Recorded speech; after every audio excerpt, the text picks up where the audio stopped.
So I was given 15 minutes to give you a comprehensive scientific view of sentience.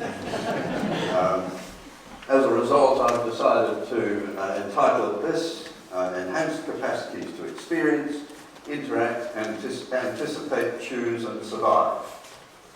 Our purpose is for animals to thrive, not merely survive. Now, this is a scientist's perspective. I'm going to be quite assertive in what I'm saying, but that doesn't mean that I regard what I'm saying as ineluctable truths. They are there for people to respond to, either by saying, oh yeah, what a great idea, or, no, I completely disagree with that. So they're discussion points, really. I think the way I'm going to handle the first part of this is to make 7 statements and then provide support for them. And the first one is that biological integration and connectedness are the foundations of sentience. I'm going to read this so I can stick to 15 minutes. Each sentient animal is a living embodiment of dynamically unified and integrated forms, functions, behaviours, and related capacities to have experiences, all of which features are observable in combinations that are unique to each species and evolve to secure species survival within particular environments. Each such animal therefore expresses discoverable forms of biological integrity whilst operating as a whole entity within its ecological niche. Sentience incorporates experiences of welfare-relevant negative and positive affects. Sentience, as exhibited by an animal, may be characterised as a capacity to have negative and positive feelings, perceptions, or subjective experiences that matter to the animal and that affect its welfare. Generically, these experiences are referred to as affects. Negative affects, which have intensities and/or durations above the tolerably low levels, tend to be welfare compromising, whereas positive affects tend to be welfare enhancing. Negative and positive affects therefore have animal welfare significance, so that both must be considered. Sentience means that animals experience different affects consciously. In the context of sentience, the word experience is taken to mean conscious experience. Sentience requires the operation of nervous systems of sufficient sophistication to detect and process similar and particular stimuli in ways that give rise to subjective experiences. In other words, the nervous system must have a capacity to transduce impulses in sensory nerves and related structures into experienced sensations, feelings, or emotions, that is, affects. For these affects to be experienced, the nervous system, whatever its level of complexity, must have the capacity to express and/or sustain a state or states of consciousness. Within a species, the stage of neurological development is significant. In species regarded as sentient, there is a period after conception when the developing neural structures are too immature to support sentience. In the young of terrestrial mammals, for example, sufficient neural maturity is not achieved or expressed until several months after birth, for example in marsupials, several days to weeks after birth in, for example, bears, cats, dogs, ferrets, hamsters, mice, rats and rabbits, and several minutes to hours after birth, for example in guinea pigs, ungulates and many primates.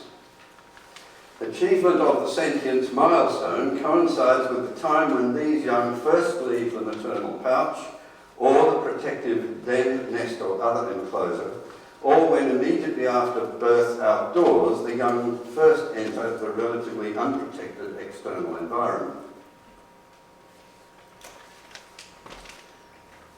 Fifth point. During development, the onset of sentience confers cognitively enhanced capacities to respond behaviourally to unpredictable postnatal environments. The onset of cognitive awareness confers a high degree of behavioural flexibility that allows the young to respond more effectively to the unpredictability of the environments they encounter after birth, or hatching or whatever. As just noted, this sentience-based enhanced cognitive capacity takes several months, days to weeks, or minutes to hours before it is expressed behaviourally in these different groups of young mammals. It is apparent that the onset of this cognitively based flexibility in the young of each group coincides with their first exposure to variable environments that require such autonomous behavioural responsiveness. The survival-enhancing implications of this during the rest of the animal's life are obvious. 6. Sentience includes a capacity to communicate and interact with others.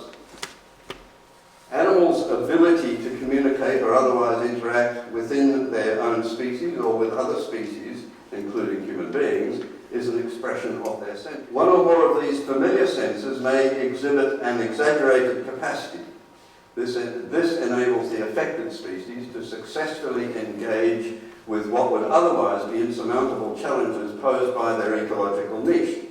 For example, extreme acuity of sight in eagles and sensitivity of smell in dogs.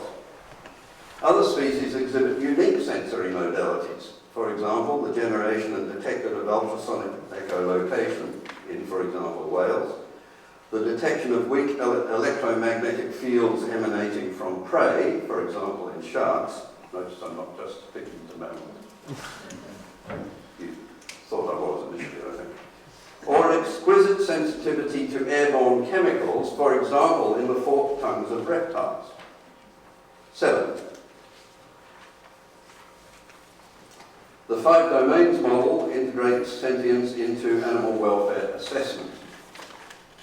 The existence of sentience is affirmed by well-validated, up-to-date neurophysiology, affective neuroscience, other biomedical and veterinary clinical sciences, and behavioural science. These sciences and others provide secure foundations for the 5 domains model. Thus, use of the model to assess animal welfare gives expression to the understanding conveyed by these sciences regarding what animal welfare is currently considered to represent. 5 domains model is not a definition of animal welfare. It is a way of assessing animal welfare based on our latest understanding of what animal welfare is. Furthermore, use of the model recognises sentience to be the capacity of animals in numerous taxa to both have and respond to subjective experiences, a recognition that is now fully incorporated into our understanding of animal welfare and management. I want to turn now to statutory acknowledgement of sentience. The statutory acknowledgement that animals are sentient is exceptionally important because it asserts the opposite of what appeared to be vociferously disallowed by dogmatic behavioural scientists in the 50 years or so before 1995. That is, that animals' behaviour could be described, but that it was unscientific to interpret behaviour in terms of animals' motivations and or what they may experience subjectively. A view strongly challenged by Jaak Panksepp, 2005, and others. Now, I should say, it wasn't that they said that animals didn't have these experiences. They said that it wasn't scientifically valid to explore them. For at least 20 years, there has been overwhelming neurophysiological, affective neuroscience, and behavioural science evidence supporting the existence and welfare significance of sentience for those animals that exhibit it through their behaviour. Thus, what is now acknowledged by statutory reference to sentience is the fact that animals exhibit the capacity to have negative and positive feelings, perceptions, and subjective experiences that matter to them and affect their welfare. So what does the word matter mean in the context of animal welfare? The word matter is well chosen. It relates to both negative and positive experiences, not just positive ones. Negative experiences matter in 2 ways. First, survival critical negative experiences matter because, in being negative, they impel the animal, that is, they motivate it with a sense of urgency to engage in behaviours that secure its survival.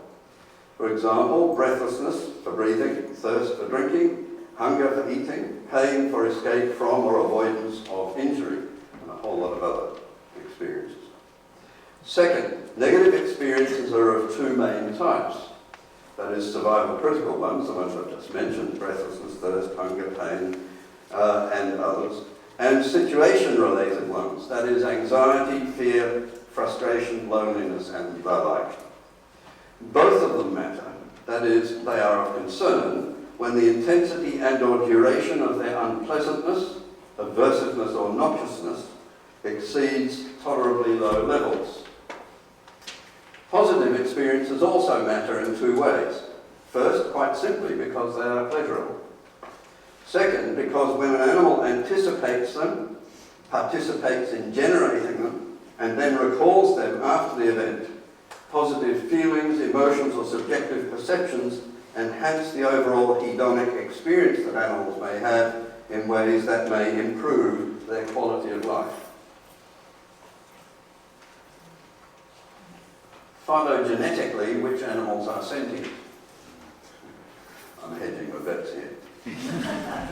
In operational terms, it is possible to avoid arguments about where a sentience divide might lie, that is, arguments about which animals are or are not sentient.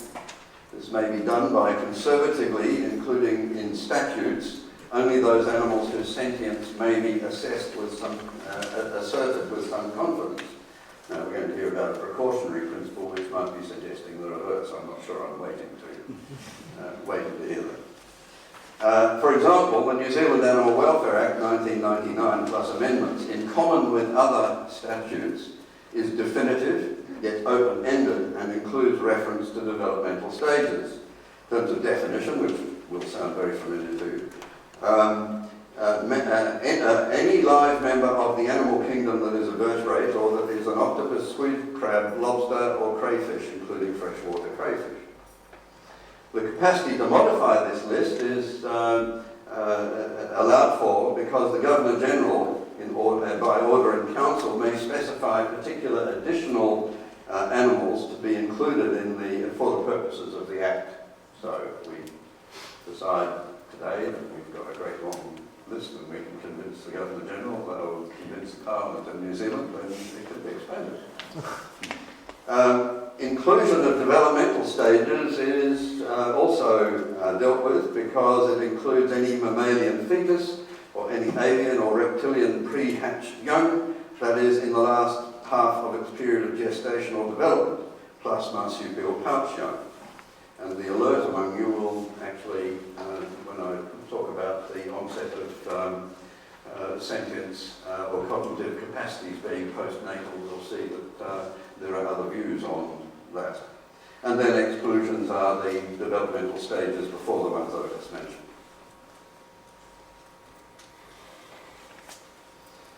Okay, so now in the last lap. From the viewpoint of animal welfare science understanding, adoption of the notion of sentience represents a succinct acknowledgement of what has long been accepted among most animal welfare scientists, I might say, and members of the public. And I talked about this to friends about how animals have positive welfare states. You need science to tell you that.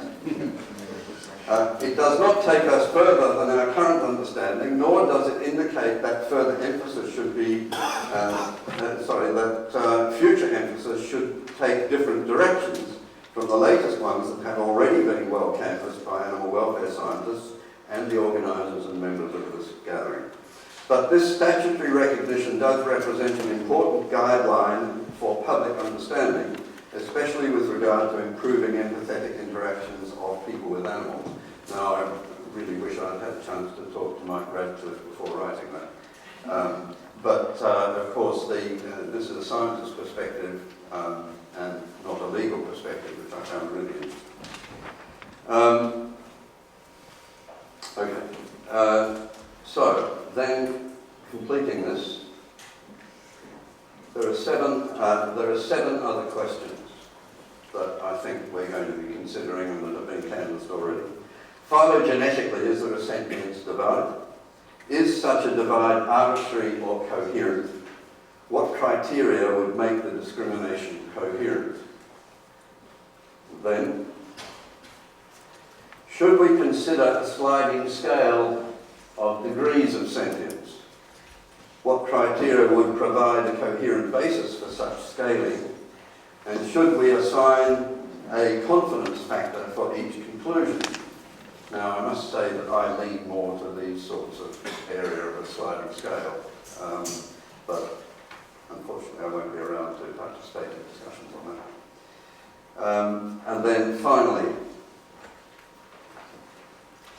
what relevance does each of these questions have to 1, the development of public policy, 2, the framing of statutes, and to 3, responsibly contributing to discussions about retaining social licence to continue current animal use practices across a wide range of taxa?